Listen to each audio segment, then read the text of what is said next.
para esse bate-papo de quinta-feira.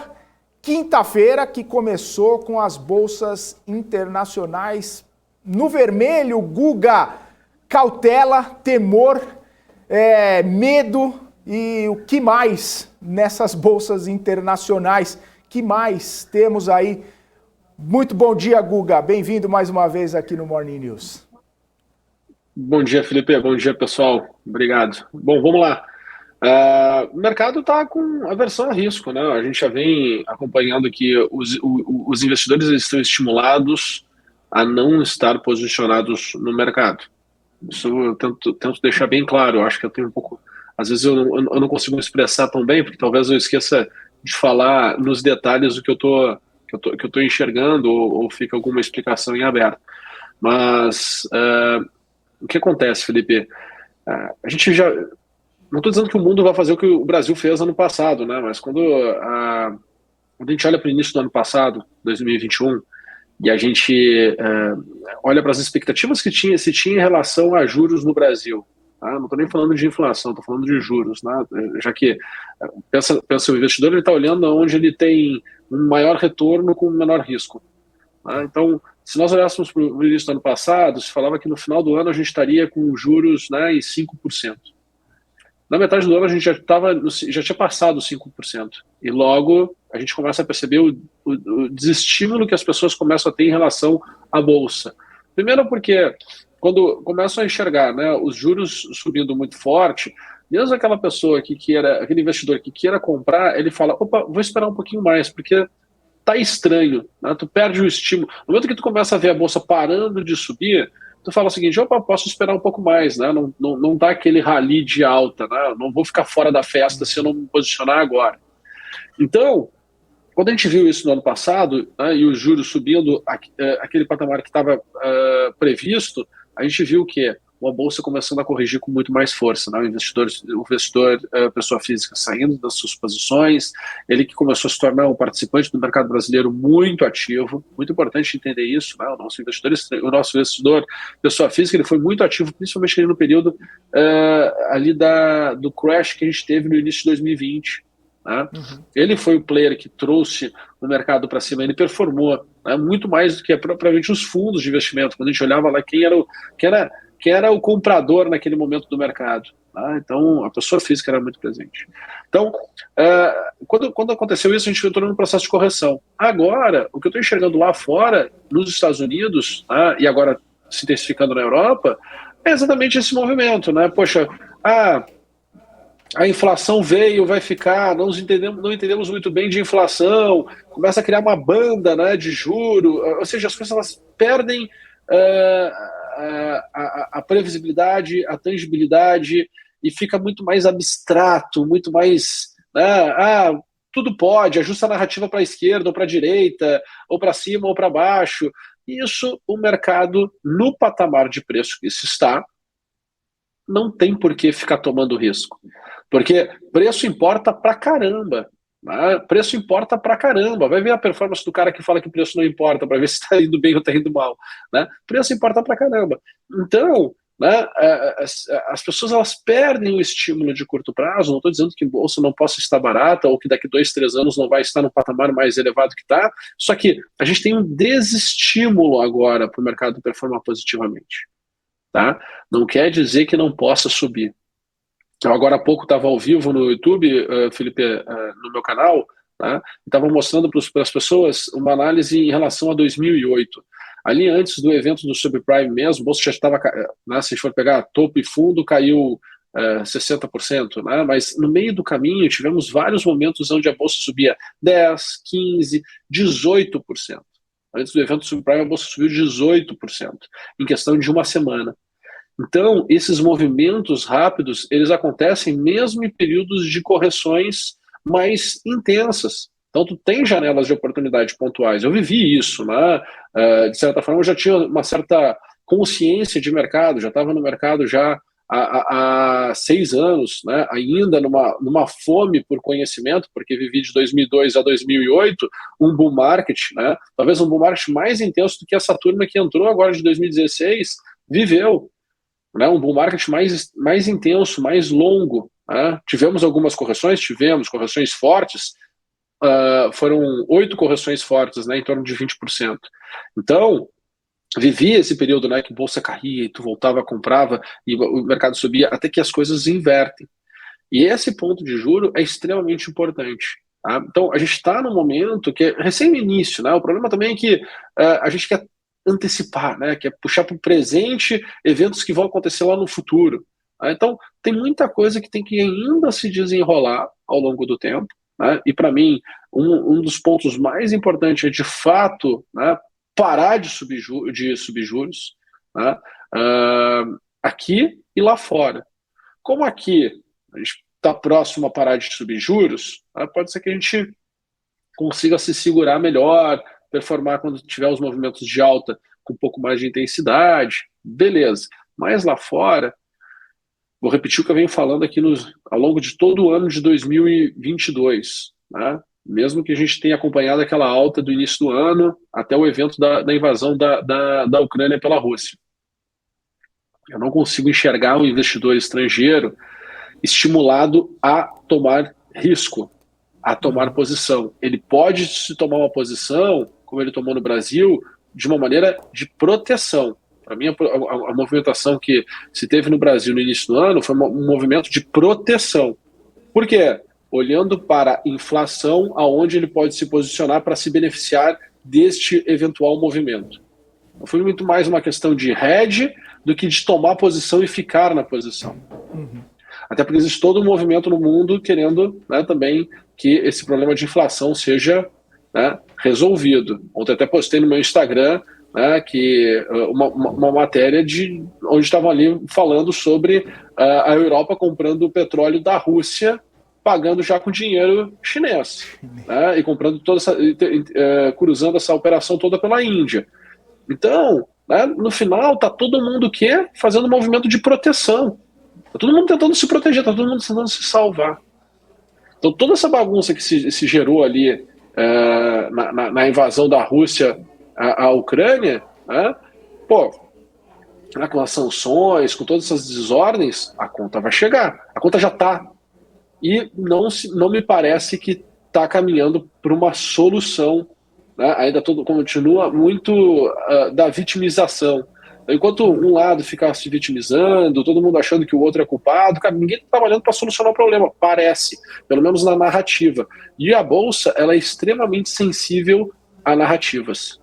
Tá? Ela é extremamente sensível a narrativas. Me parece que a narrativa ainda é de um ajuste do mercado. Vamos ver. Tomara que as coisas se segurem, né? Tomara que as coisas em algum momento no tempo, ao longo desse ano, mostrem sinais de fundo, né, que pode ser até nesse patamar que nós estamos agora, mas a gente precisa conseguir enxergar, né, um faro para que de fato o mercado possa começar a melhorar. Ô Guga, até você falando essa questão aí do mercado, e tem uma pergunta aqui no chat, e eu vou usá-la como pretexto para pedir para você olhar no seu gráfico. O Peter Santana está falando o seguinte: ô Guga, você acha que a gente pode perder 96.400, chegar nos 88.200? E aí eu queria pedir para você dar uma olhadinha aí na projeção para hoje, e também se você consegue enxergar no gráfico aí esses patamares aqui que o Peter perguntou, 96.400, 88.200. Legal. É um patamar um pouco mais longo que o Peter está olhando, não é um patamar para o movimento intradiário, né? Sim, até porque senão a gente teria que falar que a bolsa teria que cair 10% hoje, né? Haja circuit então breaker, mas vamos lá, vamos olhar, tá? Faz total sentido esse cenário do Peter, tá? Na tela do Google. Só vamos esperar o pessoal botar na tela toda, né? O pessoal está lá no cafezinho, Felipe. Quando a gente olha, até para o público entender, né, eu estou aqui com o movimento do mercado aqui de 2020, né, final de 2020 até agora. Tá? É isso que nós estamos com ele na tela. Então nós tivemos aqui toda essa desvalorização do mercado, que para mim aqui isso acionou toda a problemática que a gente está vivendo agora. Né? Então aqui a gente teve aqui injeção de liquidez, da magnitude que teve. Aqui no Brasil a gente não conseguiu ir para um novo patamar de preço, lá fora sim. Tá? Então lá fora ainda nem voltou para os patamares que a gente estava aqui no início de 2020. Tá? Eu acho que é um ponto interessante porque mesmo que você tenha gasto muito dinheiro, injetado muito dinheiro lá fora, tu tem a percepção, né, que foi gerado pelo menos dinheiro aqui nas bolsas, né, pelo nível que o mercado está agora. Então, pô, se jogou por um patamar muito mais elevado. Aqui no Brasil, não. Né, por isso que também dá um sentimento mais, assim, um sentimento pior, né, quando a gente está posicionado em Brasil em relação a Estados Unidos. Tá? O nível que nós estamos agora, tá, é importante a gente entender que é um nível de preço. Deixa eu apagar tudo aqui para que a gente possa fazer o estudo juntos aqui. É um nível de preço que, quando a gente pega toda essa movimentação que nós tivemos de alta aqui nesse período, tá? Movimentação aqui do dia 12 de maio até o dia 8 de janeiro. Tá? Quem entende aqui, esse 12 de maio aqui foi aquele período onde saiu aquele vídeo da reunião ministerial. Tá? E aí iniciou todo o movimento de alta. Esse movimento aqui que nós tivemos, né, aqui foi, de certa forma, a gente teve um exagero aqui do mercado. Tá? Então, quem estuda a minha abordagem de análise, né, entende o que eu estou falando aqui, não vou ocupar a turma aqui agora com essa explicação. Mas a gente teve todo esse movimento aqui de alta, o direcional, e quando a gente utiliza todo esse movimento de alta para trazer a nossa tese, né, do para onde pode acontecer a correção, a gente começa a entender alguns cenários. Tá? Então, eu traço aqui, vou entender a amplitude da variação do movimento que esteve aqui. Quando a gente entende a amplitude da variação desse movimento, a gente começa a perceber o seguinte. Bom, a primeira correção que eu tive do mercado, depois dessa amplitude, ela foi uma correção de 25% do movimento. E aí a gente entrou aqui para ir buscar as máximas das máximas. Tá? É interessante que nesse período aqui, muita casa de análise começou a apresentar, né, projeções de bolsa 200 mil pontos, 180 mil pontos, né? É engraçado como elas conseguem até bater a máxima histórica quando fazem suas análises, né? Porque tem aquela sensação do tipo, opa, rompeu o topo histórico e tudo mais, aquela conversa toda. E foi bem na metade do ano, bem no período onde a gente vinha, né, que a expectativa em relação a juro estava sendo punida. E muito cedo ali a turma de influências já começaram a questionar o Banco Central, que ele tinha ficado com juro baixo muito tempo, e toda aquela conversa, né, porque um juro baixo muito tempo também deixa com que as pessoas fiquem estimuladas a tomar posição em renda variável.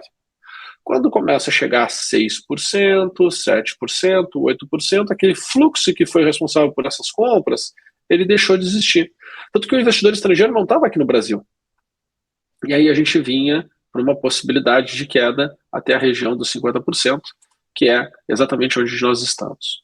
Então, esse nível de preço que nós estamos aqui agora, tá, é extremamente importante. A sequência, tá, é exatamente os números que foi comentado aqui pelo nosso telespectador. Né? Então, 89 mil pontos, 89 mil pontos, 80 mil pontos, e aí abaixo disso entraria numa região que, ok, está ali, né, eu acho que vale a pena se falar só porque mas é muito difícil a gente acreditar nisso agora. Né? Tu começa a acreditar quando as coisas começam a acontecer e caminhar para aquela direção.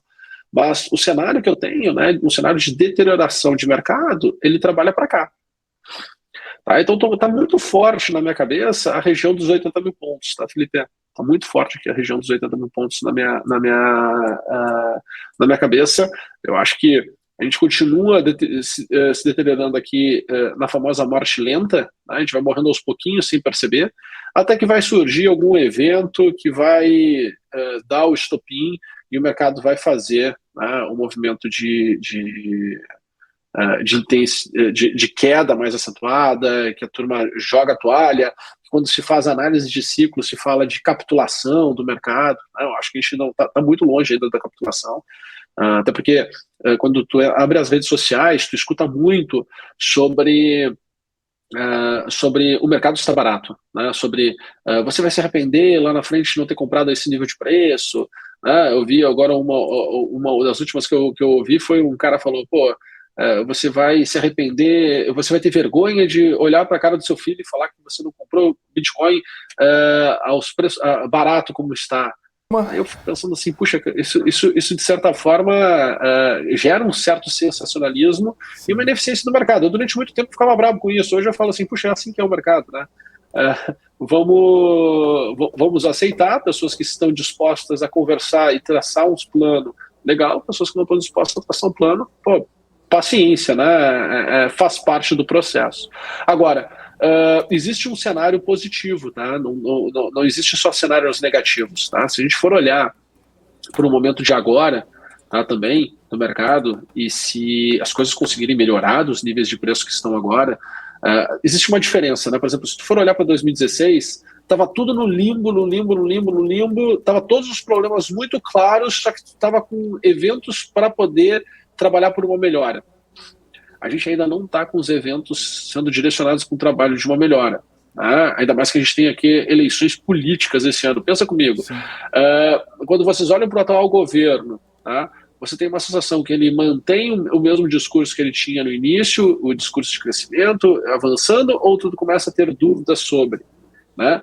O próximo governo, tu acredita que vai conseguir implementar as coisas rapidamente ou vai demorar para poder mudar todas as coisas que se tem, né? Ou se permanecer esse governo, como é que vai ser? Então, quando tu começa a fazer esse tipo de perguntas, né, para ver se o mercado ele está mais claro, né, em relação ao risco fiscal, risco político no Brasil, ou ele está mais conturbado?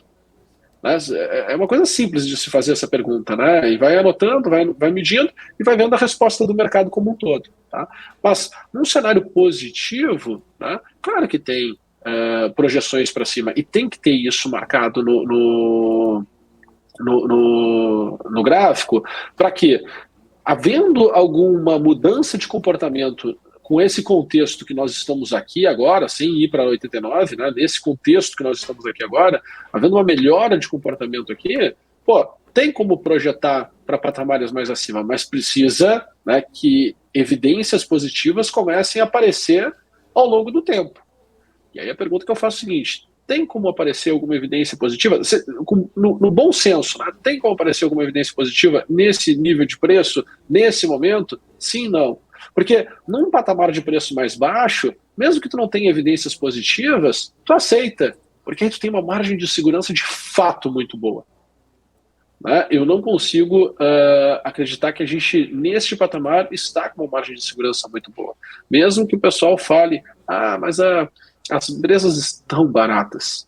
Realmente estão, mas o contexto do mercado, tem muita coisa que é levada em jogo. E, bom, quem tem mais cabelo branco, tá mais tempo no mercado, e tem menos rabo preso, com alguma necessidade de resposta positiva do mercado, porque senão ele é impactado negativamente, né? Por exemplo, daqui a pouco tem um gestor que tem resgate. Então tu tem, de certa forma, um viés ali muito mais forte. Tu quer enxergar só o lado do copo, né, meio cheio, ao invés de olhar para o lado do copo meio vazio. Né? Então, assim, quando tu consegue ter liberdade mesmo para poder encarar a situação, tu fala, opa, as coisas ainda não estão prontas para serem compradas. Então precisa de sinais de melhora de fato, né, para que as coisas melhorem. Nevoeiro precisa dar uma baixada para conseguir enxergar um pouco melhor. Guga, valeu! Isso. Abraço para você, bons negócios nessa quinta-feira, até amanhã.